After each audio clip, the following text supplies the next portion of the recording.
പുറപ്പാട് 4:1-31 വരെയുള്ള വാക്യങ്ങൾ. മോശയെ ശക്തിപ്പെടുത്തുന്നു.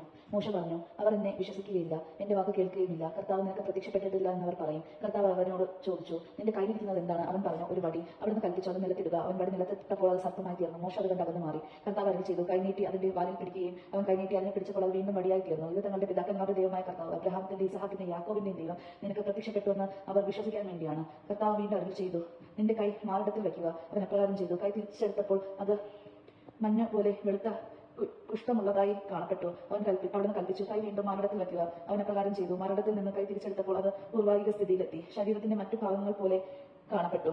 അവർ നിന്നെ വിശ്വസിക്കാതിരിക്കുകയും നിന്റെ ആദ്യത്തെ അടയാളത്തിന്റെ സാക്ഷ്യം സ്വീകരിക്കാതിരിക്കുകയും ചെയ്താൽ രണ്ടാമത്തെ തന്റെ സാക്ഷ്യം സ്വീകരിച്ചിരിക്കും. ഈ രണ്ട് അടയാളങ്ങളും അവർ വിശ്വസിക്കാതിരിക്കുകയും തന്റെ സാക്ഷ്യം സ്വീകരിക്കാതിരിക്കുകയും ചെയ്യുന്ന പക്ഷം നീ നദിയിൽ നിന്ന് കുറെ വെള്ളം എടുത്ത് കരയിൽ ഒഴിക്കുക. നദിയിൽ നിന്ന് നീ എടുക്കുന്ന വെള്ളം കരയിൽ വ്യക്തമായി മാറും.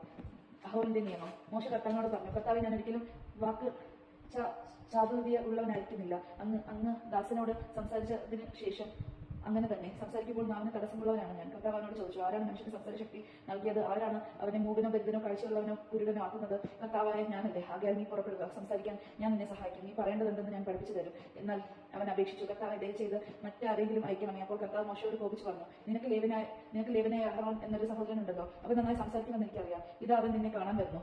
നിന്നെ കാണുമ്പോൾ അവൻ സന്തോഷിക്കും. പറയേണ്ട വാക്കുകൾ നീ അവന് പറഞ്ഞു കൊടുക്കുക. ഞാൻ നിന്റെ അവന്റെയും നാവിനെ ശക്തിപ്പെടുത്തും. നിങ്ങൾ ചെയ്യേണ്ടത് നിങ്ങൾക്ക് മാത്രം ഞാൻ പഠിപ്പിച്ചു തരികയും ചെയ്യും. അവൻ നിനക്ക് പകരം ജനത്തോട് സംസാരിക്കും. അവൻ നിന്റെ വാക്താവായിരിക്കും. നീ അവനെ ദൈവത്തെ പോലെ ഈ വടി കൈകെടുത്തു കൊള്ളുക. നീ അതുകൊണ്ട് അത്ഭുതങ്ങൾ പ്രവർത്തിക്കും. മോശ ഈജിപ്തിലേക്ക്. മോശ അമ്മായപ്പനായ ജത്രോയുടെ അടുക്കൽ തിരിച്ചു എന്ന് പറഞ്ഞു, ഈജിപ്തിലുള്ള തന്റെ സഹോദരൻ ജീവിച്ചിരിപ്പുണ്ടോ എന്ന് അറിയുന്നതിന് അങ്ങോട്ട് മടങ്ങിപ്പോകാൻ എന്നെ അനുവദിക്കണം. ജത്രോ പറഞ്ഞു, നീ മനസ്സമാധാനത്തോടെ പോകുക. മിദ്യാനിൽ വെച്ച് കർത്താവ് മോശയോട് പറഞ്ഞു, നീ ഈജിപ്തിലേക്ക് മടങ്ങി പോകുക. നിന്നെ കൊല്ലാൻ കത്തിക്കുന്നവർ മരിച്ചു കഴിഞ്ഞു. മോശ ഭാര്യയും പുത്രന്മാരെയും കഴുതപ്പുറത്ത് കയറ്റി ഈജിപ്തിലേക്ക് തിരിച്ചു. അവൻ ദൈവത്തിന്റെ വടിയിൽ കൈയെടുത്തു. കർത്താവ് മോശയോട് പറഞ്ഞു, നീ ഈജിപ്തിലേക്ക് മടങ്ങുകയാണ്. അവിടെ എത്തുമ്പോൾ ഞാൻ നിനക്ക് വശമാക്കി തന്നിരുന്ന അത്ഭുതങ്ങൾ ഫറവോയുടെ സാന്നിധ്യത്തിൽ പ്രവർത്തിക്കണം. എന്നാൽ ഞാൻ അവനെ കഠിനചിന്തനാക്കും.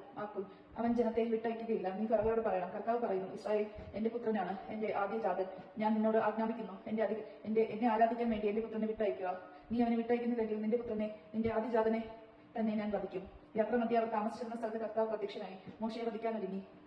ഉടനെ സിപ്പോറ ഒരു കത്തിയെടുത്ത് തന്റെ പുത്രന്റെ അഗ്രചർമ്മം ഛേദിച്ചു. അതുകൊണ്ട് മോശയുടെ പാദങ്ങളിൽ സ്പർശിച്ചിട്ട് അവൾ പറഞ്ഞു, നീ എനിക്ക് രക്തഭർത്താവാകുന്നു. അപ്പോൾ അവിടുന്ന് അവനെ വിട്ടുപോയി.